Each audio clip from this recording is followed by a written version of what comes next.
Simama kwa. Nini? Niacha hapa bwana, mimi nataka niende hapo wachekelea. Wachekelea ndo nini? Si wachekelea maovu. Yaani wachekelea maovu ni kikundi cha wauni. Au ukipata ajali au kubakwa wao wanacheka. Ukifanikiwa wao wananuna. Yaani hao na shetani ni hivi, motoni uhakika. 32 yani 32 wachekelea. Buzani. Minjino tu. Umesikia? Kwa ndo umejiunga huko na wewe rasmi, si ndio? Sasa naenda tu mwanangu pale na hapa hai tuna na huko ndo alikotokea Hamadi Kijicho kabla hajasaliti amri, yuko Mkuranga sasa hivi. Shuka uende wakakucheke. Watu wanahusika na mambo ya kucheka watu wanapitiwa shuka toka nenda. Wanasema wana roho ngumu hao. Sasa mimi niondoke wewe. Wao wanapenda ukiwa na madeni. Watu waona wamekukaba hivi na burumushwa, wao ndo wanaona raha. Okay sawa. Tukakamatwa ugoni.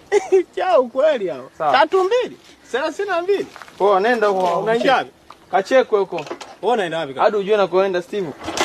Wewe nikishauri mimi nitakwambia. Sawa. Nenda sasa mbona? Naenda, mimi nasubiri utoke, angalia. Wewe ndaro pikipiki hujajua vizuri.